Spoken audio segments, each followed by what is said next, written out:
What the nuns did to 30,000 women inside Ireland's Magdalene Laundries. This is a difficult story. It is not a horror movie, though it contains horrors. It is not fiction, though to those of us looking back, it feels like a nightmare that could not possibly have been real. But it was real. Between the 18th century and 1996, an estimated 30,000 women and girls passed through the gates of the Magdalene Laundries in Ireland. They were not criminals. They did not receive trials. They were simply fallen. To understand what the nuns did, we must first understand the world that allowed them to do it. We must understand the silence, the shame, and the absolute power of the church in a country that had traded one colonizer for another, this time a spiritual one. This is the chronicle of those walls. This is what the nuns did to 30,000 women. The fallen. The architecture of shame. Imagine Ireland after independence. It is the 1920s, 1930s, 1940s. The new Free State is desperate to define itself against the immoral British. It decides to become a beacon of Catholic purity. Sex is for procreation only, within marriage. Pleasure is suspect. Women are the vessels of this purity, and therefore, the guardians of the nation's honor. If a woman steps out of line, she is not just a sinner, she is a traitor to the state. Into this landscape step the nuns. They are the brides of Christ, the caretakers of the poor, the educators of the youth. But they are also the enforcers. They run the Magdalene Laundries, named after Mary Magdalene, the prostitute whom Jesus saved. The irony is brutal. Mary Magdalene was freed by Christ. These women were imprisoned by his followers. Who were the women behind the walls? They were everyone and no one. They were the girls who were too pretty. They were the girls who were simple, the ones we would now recognize as having intellectual disabilities or mental health issues.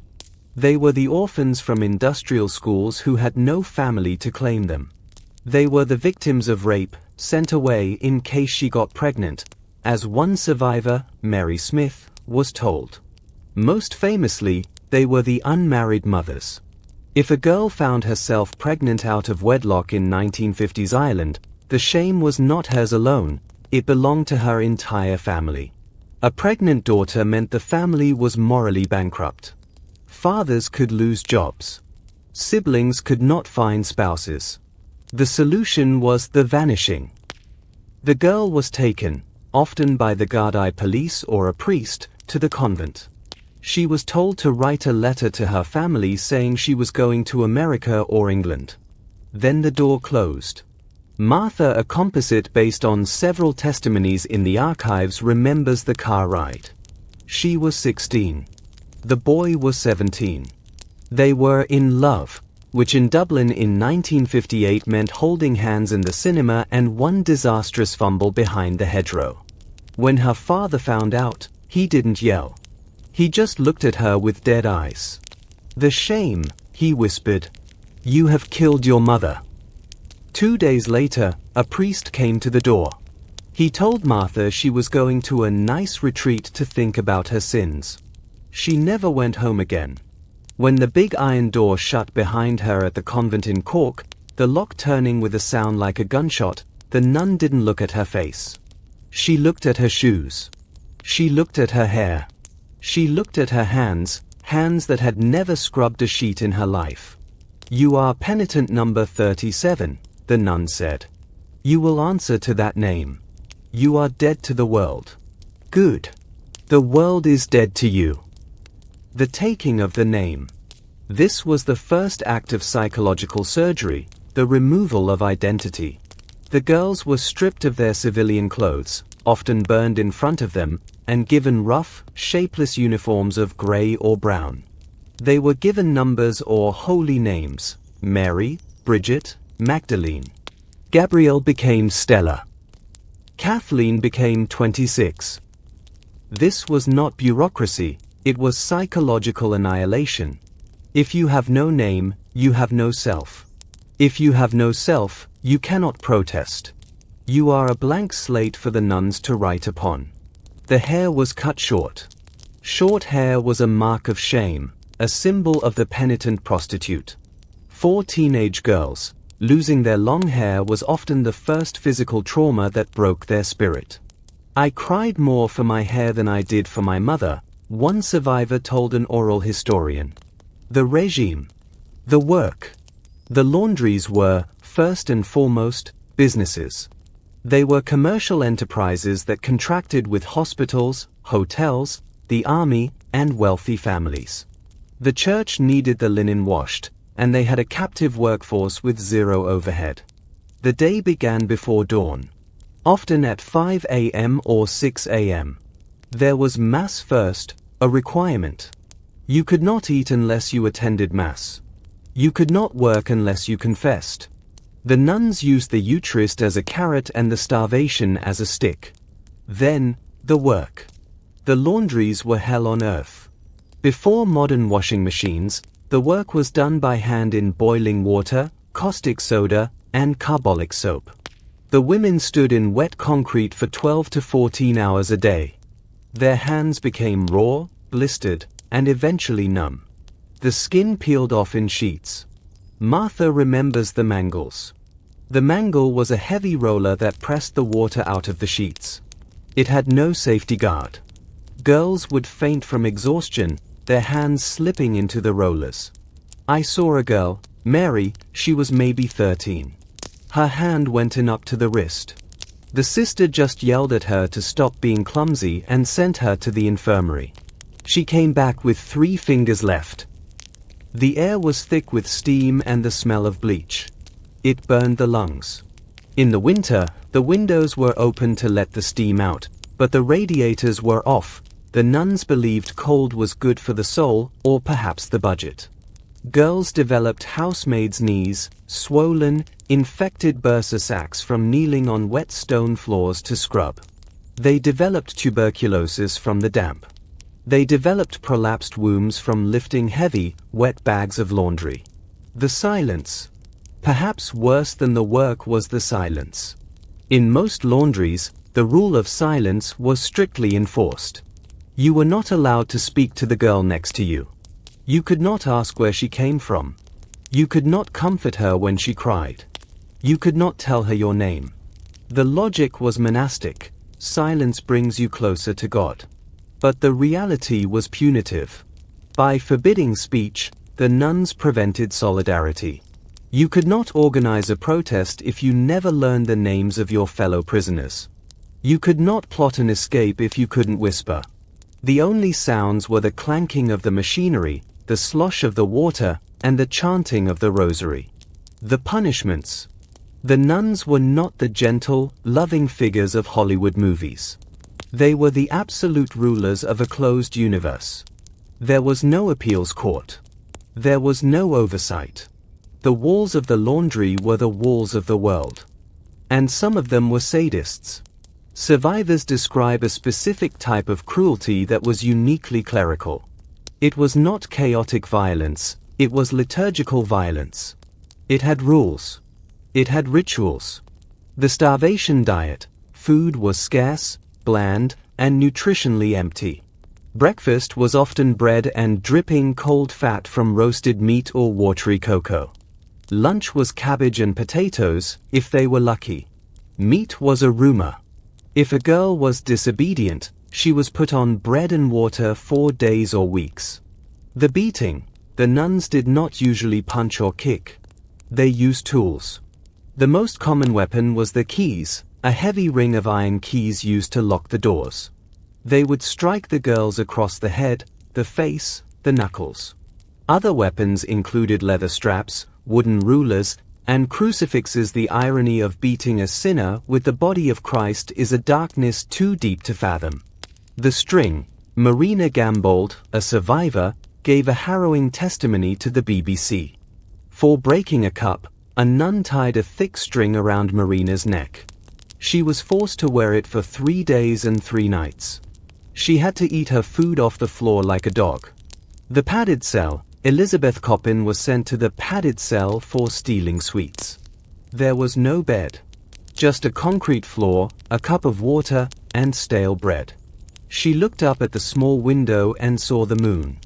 "I thought, I'm going to be here for the rest of my life and die," she recalled. The outcast, Gabriella Gorman, was forced to sit at the penance table during meals.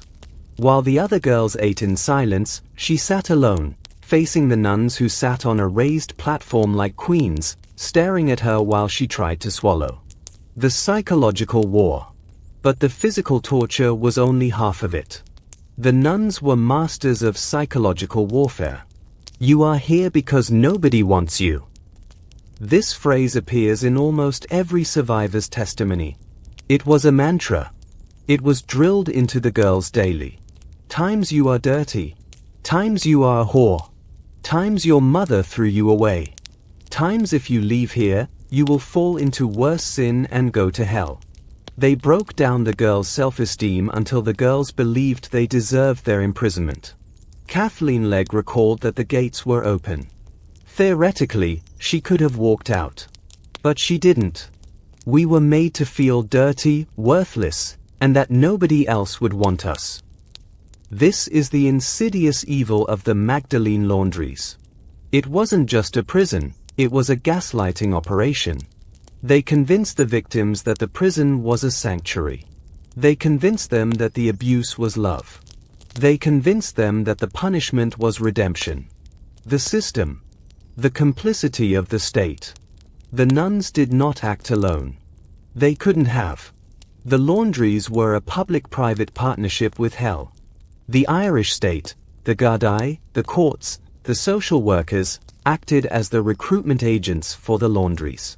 If a girl was deemed at risk, pregnant, homeless, or just annoying, the police would pick her up and deliver her to the convent gate. When survivors escaped, the state brought them back. Gabriella Gorman escaped from the Sean McDermott Street Laundry. She ran to an aunt's house. The aunt called the police. The police came, handcuffed Gabrielle, and delivered her to the Good Shepherd Laundry in Limerick, a place with even higher walls. The Irish Society for the Prevention of Cruelty to Children ISPCC, the equivalent of the modern Child Protective Services, was also complicit. Elizabeth Coppin recalls that after she escaped and got a job in a hospital, ISPCC inspectors showed up.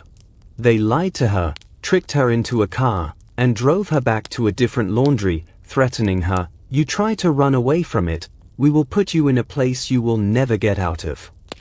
The state paid the nuns for the upkeep of these women, and the nuns sold the labor back to the state. It was a closed loop of exploitation. The Magdalene baby. For the unmarried mothers, the horror was compounded by the baby. Inside the laundry, or in the attached mother and baby homes, women gave birth. They were often denied pain relief, because Eve's curse was their punishment for sex. Madeline Marvin recalled giving birth in Bessborough. She was in labor for 3 days, screaming, while the nuns watched. And then, the baby was taken. Usually within hours, sometimes days, the baby was removed. The mother was told the baby had died, or that the baby had been adopted by a good Catholic family in America. Often, this was a lie. Many babies were sent to industrial schools or, in the horrific case of Tuam, buried in mass graves, including a septic tank containing the remains of 796 children. Martha never saw her son again. She doesn't know if he is alive or dead. She was told he was sent to a farm. For 50 years, she searched. For 50 years, the church refused to release the records. The endurance. The long incarceration. For many, the laundry was a life sentence. Catherine O'Donnell, a professor who collected oral histories, notes, over half of the women who were put in from the 1950s on never got out. They grew old behind the walls. They went grey. They lost their teeth. They went mad. In the dormitories at night, the older women would cry out in their sleep. Elizabeth Coppin recalled a woman named Bridie who slept 2 cells down from her. Every night, Bridie would call out, "My baby, my baby. They took my baby from me." Some women were lobotomized. Some were transferred to psychiatric hospitals which were just as bad. Some simply disappeared. When they died, they were buried in unmarked graves in the convent grounds. In 1993, when the Sisters of Our Lady of Charity tried to sell land in Dublin, they dug up a mass grave. They found 155 bodies. Only 75 death certificates existed. The nuns cremated all the remains, mixed the ashes together and reburied them in a single pit. They literally erased the women even in death. The longest prisoner. Samantha Long's mother was Magdalene number 322. Her real name was Margaret. She was committed to an industrial school in 1954. She was 2 years and 4 months old. She left 49 years later. In a coffin. She never lived a day in the free world. She was born into the system, raised by nuns, worked by nuns, and buried by nuns. Her number was her identity. Her life had no witness until her daughter, born outside the walls, dug up the truth. The denouement. The closing door. The last Magdalene Laundry closed in 1996 in Dublin. Think about that date. 1996, the same year that Trainspotting was in theaters and the Spice Girls were on the radio. In a corner of Dublin, elderly women with intellectual disabilities were still being locked in a cell and forced to scrub sheets for the army. It didn't close because the church suddenly grew a conscience. It closed because the scandal of the mass grave in 1993 broke the silence. Survivors began to speak. Journalists began to listen. The documentary The Magdalene Sisters 2002 shocked the world. The response of the church. Did the Vatican apologize? Not really. When Pope Francis visited Ireland in 2018, he claimed he had never heard of the Magdalene Laundries. The Pope, the Vicar of Christ on earth, claimed ignorance of an institution that operated for 200 years in a Catholic country and was run by nuns. The religious orders who ran the laundries, the Sisters of Mercy, the Sisters of Charity, the Good Shepherd Sisters, have offered partial apologies. But they have refused to open their archives. They have refused to disclose how much money they made from the slave labor. They have refused to identify the dead. The response of the state. In 2013, the Irish Taoiseach Prime Minister Enda Kenny gave a speech in the Dáil. He apologized. He called it a national shame and a profound and enduring trauma. The state set up a compensation fund. Survivors were offered payments ranging from €11,500 to €100,000, depending on how many years they served. For many, it was too little, too late. Gabriella Gorman, now in her 70s, said it wasn't about the money. It affected my marriage. It affected my children. I felt that there was a great injustice served to us. The legacy. The damage. What does it do to a soul to be told, every day, that you are worthless? The survivors are elderly now. Many are dead. Those who remain carry the damage in their bones. They have trust issues. They cannot form attachments. They have night terrors, waking up screaming, thinking a nun is standing at the foot of the bed with a ring of iron keys. Some coped by becoming hyper-independent. Some fell into abusive relationships because they had no model of healthy love. We were just brought up with little education and made to feel worthless, Gabriella Gorman said. So, of course, when you go out into the world, most of us made very bad choices with men. The question of the nuns. Who were these women who did this? This is the hardest question. Many of the nuns were probably not monsters. They were products of a system that valued obedience and ritual above mercy. They saw the fallen women as dirty, as temptations. They believed, truly believed, that breaking the spirit of a girl was saving her soul. But intent does not erase consequence. Some nuns were kind. The oral history archives contain stories of the good nun who slipped a girl an extra biscuit. But those stories are rare. The structure of the institution rewarded cruelty. It rewarded efficiency. It rewarded silence. And the nuns who did the beating? They lived in comfortable quarters. They ate well. They had pensions. They died in their beds, surrounded by their order, having confessed their sins to a priest who probably absolved them. The women they beat died in mass graves, their names replaced with numbers. There is a line in the survivor testimonies that haunts me. It comes from Mary Norris, who was number 30. She said, looking back at the abandoned convent, "We were the living dead." The Magdalene Laundries were an Irish gulag, a gilded cage of slavery and sanctimony. They represent the absolute worst of religious extremism, the belief that shame is a tool, that punishment is love, and that the soul is worth more than the body that houses it. 30,000 women. 150 years. And a silence that lasted far too long. We cannot bring them back. We cannot UN ring the bell of the laundry bell that woke them at 5 a.m. But we can listen. We can listen to Gabrielle, to Elizabeth, to Kathleen, to Martha. We can say their names, their real names, out loud. Because that is the only thing the nuns could never take from them. In the end, the silence broke. And the truth, unlike the ashes in the mass grave, refused to be mixed together and forgotten. The gate as a mouth. To understand what the nuns did, one must understand the architecture of the entrance. The gate of a Magdalene laundry was not a door. It was a mouth. It opened. It swallowed. And it never, ever spat you back out to the world you knew. In the oral histories collected by the Magdalene Oral History Project at University College Dublin, survivor after survivor describes the moment of crossing the threshold. It is a universal memory, like a birth trauma. The smell, carbolic soap, damp stone, and old cabbage. The sound, the click of the lock, which one woman, Kathy, described as the sound of my own funeral. The nun who greeted them was almost never the Mother Superior. It was usually the portress, the nun whose job was the door.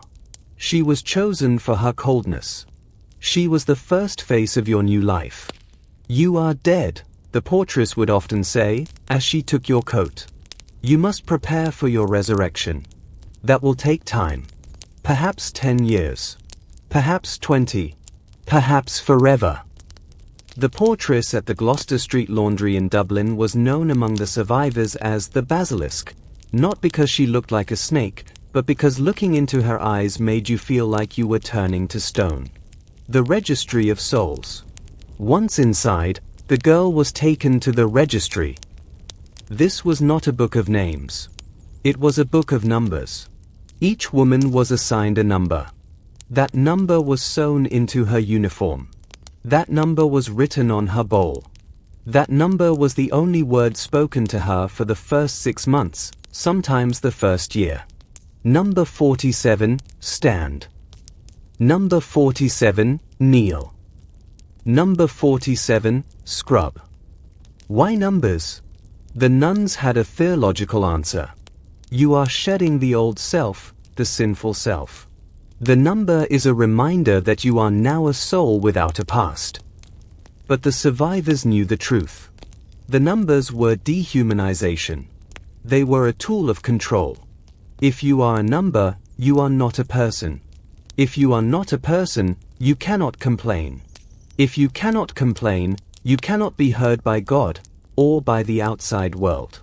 One survivor, who asked to be called only Maggie, a pseudonym she chose to reclaim the Magdalene name, recalled that the nuns would sometimes use the numbers as a form of mockery. At mealtimes, a nun would walk down the line of women standing at the tables. She would point with a wooden spoon. You ate too fast. You are greedy. You did not eat enough. You are ungrateful. You looked at me. You are proud. There was no way to win. The numbers were a cage made of digits. The uniform as a second skin. The clothing was a weapon. The girls arrived in their own clothes, dresses, cardigans, sometimes just the clothes on their backs. Some arrived in nightgowns, taken directly from a hospital bed after giving birth. All of it was taken. The nuns would hold up each item, one by one, in front of the other girls. They would inspect it, sniff it, click their tongues. Filthy. Immodest. Look at this hem. A whore's hem. Sometimes they would cut the clothes with scissors right there, in front of the girl. Sometimes they would throw them into a furnace. The girl would watch the last trace of her old life turn to ash. Then came the uniform. A grey or brown dress. Shapeless, made of rough cotton or wool that itched and chafed. A white apron. A headscarf or a bonnet. And thick, ugly stockings. No shoes in the laundry itself, bare feet on wet concrete. The hair was the final humiliation. A nun would take a pair of shears, the same shears used to cut fabric, and chop the girl's hair short. Short, like a convict. Short, like a penitent in a medieval painting. Martha the composite from part 1 remembered her hair falling to the floor. She had been growing it since she was 12. It was her pride. The nun who cut it, Sister Concepta, a small woman with thick glasses, did it with a smile. There, Sister Concepta said, patting Martha's head like a dog. Now you look like what you are. A fallen woman. Martha did not cry. She had promised herself she would not give them the satisfaction. But that night, in the dormitory, she pressed her face into the thin straw mattress and sobbed until she vomited. The architecture of the dormitory. The dormitories were long, cold rooms lined with iron bed frames. Sometimes 30 beds. Sometimes 50. The mattresses were thin and stained. The blankets were grey and smelled of bleach. There were no pillows. The nuns believed pillows encouraged lascivious thoughts. Instead, the women slept on a folded blanket or a block of wood wrapped in cloth. The lights went out at 9 p.m. They came on at 4:30 a.m. In between, there was the dark. And in the dark, the women cried. They cried for their mothers. They cried for their babies. They cried for the boys who had promised to marry them and then vanished when the pregnancy showed. The nuns forbade crying. Crying was self-pity, and self-pity was a sin. If a nun heard you crying, you were taken to the punishment cell. But the nuns could not be everywhere. So the women learned to cry silently. They pressed their faces into the mattress. They bit the blanket. They made no sound. Sometimes, a woman would have a nightmare. She would scream. The other women would wake, terrified, but no one would go to her. No one was allowed to leave their bed. The woman would scream until a nun came, and the nun would not comfort her. The nun would drag her out of bed by her hair and take her to the quiet room. In the morning, the woman would return with bruises. No one asked what happened. No one spoke of it. That was the rule. The rule of silence.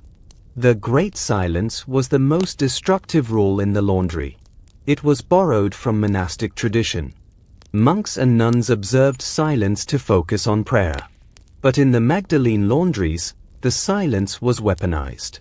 From the moment the women woke until the moment they went to bed, they were forbidden to speak without permission. They could not ask for help. They could not ask for water. They could not ask to use the toilet. If you needed something, you had to catch the eye of a nun and make a sign. But the nuns often looked away. So you learned to hold your bladder for 12 hours. You learned to work with bleeding hands because you could not ask for a bandage. The silence did something strange to the women's minds. Without speech, without conversation, without the sound of another human voice saying your name, you began to lose your grip on reality. One survivor, Patricia, recalled that after 6 months of silence, she began to hear voices. Not God. Not the nuns. Just voices. Her own thoughts, she later realized, had become so loud in the absence of external sound that they seemed to come from outside her head. I thought I was going mad, she said. And then I realized that was the point.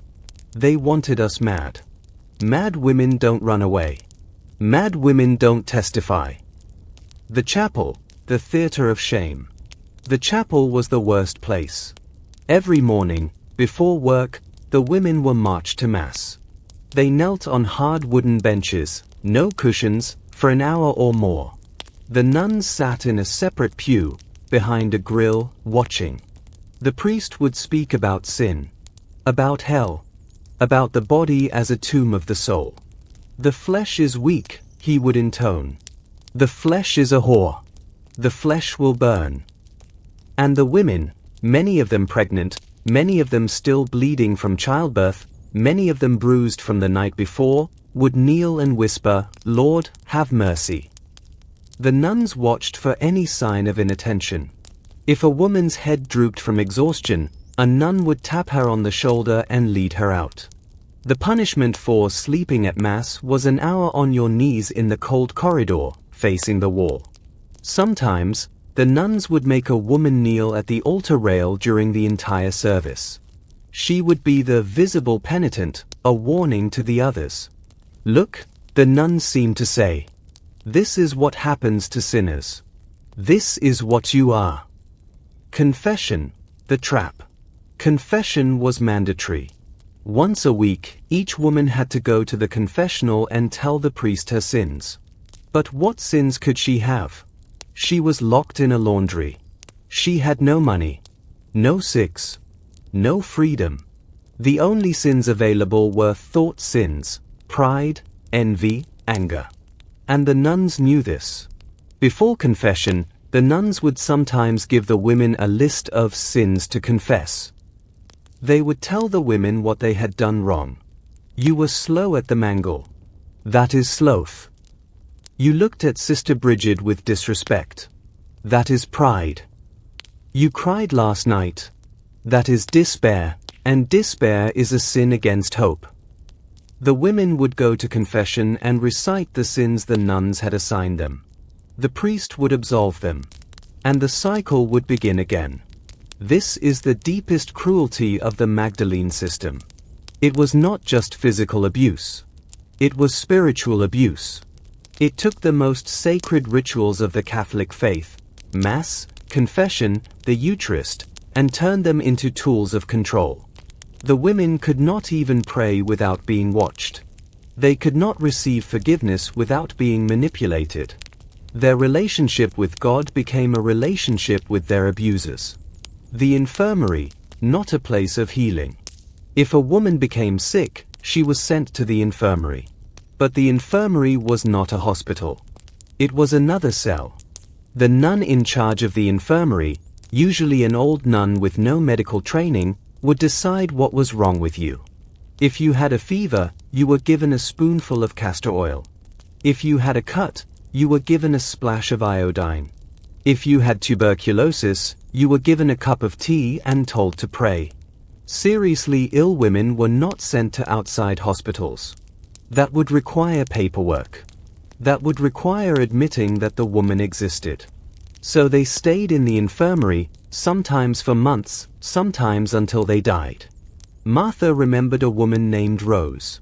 Rose was in her 40s though she looked 60. She had a cough that never stopped. She coughed up blood into a rag. The nun in the infirmary gave her a bucket and told her to sit in the corner. Rose died on a Tuesday. The nuns said a quick prayer over her body. Then they wrapped her in a sheet and carried her to the small graveyard behind. The laundry. There was no headstone. There was no name. Just a number, Rose's number, written in a ledger that no one would ever see. The unmarked graves. This was not unusual. Across Ireland, the Magdalene Laundries had their own graveyards. The Sisters of Mercy in Galway had a graveyard with 48 unmarked graves. The Good Shepherd Sisters in Cork had a mass grave containing the remains of 65 women. The Sisters of Our Lady of Charity in Dublin had a mass grave with 155 bodies. When the bodies were exhumed in the 1990s, the state pathologist found something horrifying. The women had not been buried in coffins. They had been thrown into the pit, one on top of another, with only a thin layer of lime between them. The lime was supposed to speed decomposition. Instead, it had preserved the bodies in a grotesque tableau.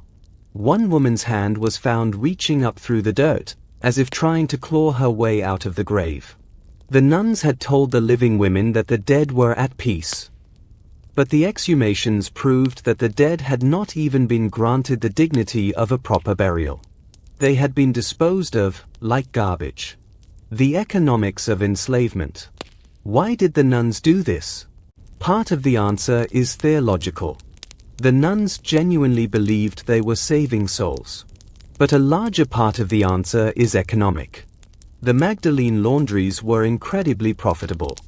In 1950, the laundry at Sean McDermott Street in Dublin had a contract with the Irish Army to wash all military uniforms. It had contracts with hospitals, hotels, and universities. It even washed the laundry for the Jesuit priests at nearby Belvedere College. The women worked 12 to 14 hours a day, 6 days a week. They were paid nothing. The nuns kept all the money. How much money? We don't know. The religious orders have never opened their books. But the laundries operated for over 150 years. They processed millions of tons of laundry. At minimum wage, the unpaid labor of 30,000 women over that period would be worth billions of euros. The nuns did not live in poverty. The convents attached to the laundries were comfortable. The nuns ate well. They had heated rooms. They had holidays. They had new habits, new rosaries, new missals. All paid for by the blood and blisters of the fallen women. The moral arithmetic. There is a letter in the Dublin Diocesan Archives that makes this explicit. In 1942, a priest wrote to the Archbishop of Dublin complaining about the conditions in the Magdalene Laundry on Sean McDermott Street. He had visited a woman there who was dying of cancer. He was horrified by what he saw. "The women are treated worse than animals," he wrote. "They are starved, beaten, and worked to death. The nuns treat them not as souls to be saved but as machines to be exploited." The Archbishop wrote back. He did not order an investigation. He did not discipline the nuns. Instead, he asked the priest a question: "Are you certain the laundry's contracts with the army are secure? We cannot afford to lose that revenue." The priest left the church. The Archbishop was promoted. The politics of the system. The nuns did not operate in a vacuum. They had friends in high places. Every Irish government from 1922 to 1996 knew about the Magdalene Laundries. The Gardaí delivered women to the gates. The courts sentenced women to the laundries. The Department of Health paid the nuns for the care of the women. It was a public-private partnership. The state provided the bodies. The church provided the labor. And the profit was split. The church kept the money, and the state kept the illusion of a moral society. When the survivors finally sued, the state's lawyers argued that the laundries were not state institutions. They were religious charities. Therefore, the state was not responsible. The judge in the case, Mr. Justice Quirk, disagreed. In his 2013 report, he wrote, "The state was complicit in the detention of these women. The state turned a blind eye. The state must pay." The state paid. But the money, as Gabriella Gorman said, could not buy back a single night of sleep. The longest night. There is a story that Martha told me at the end of our interview. It was 2018. She was 76 years old. She had never told anyone this story before. She said that in 1961, when she was 19, she tried to escape. She had saved a piece of bread from breakfast. She had hidden it under her mattress. One night, when the nuns were at Vespers, she slipped out of the dormitory and ran to the back wall. The wall was 12 feet high, topped with broken glass. She had seen it from the laundry window. She had planned for months. She threw her blanket over the glass. She climbed. She got to the top. She looked down at the street, a real street, with cars and lamps and people. And then she heard the voice. Number 37. Get down. It was Sister Concepta. The nun stood at the bottom of the wall, holding a flashlight. She was not angry. She was smiling. Get down, number 37. You know you cannot leave. You are dead, remember? The dead do not walk the streets. Martha climbed down.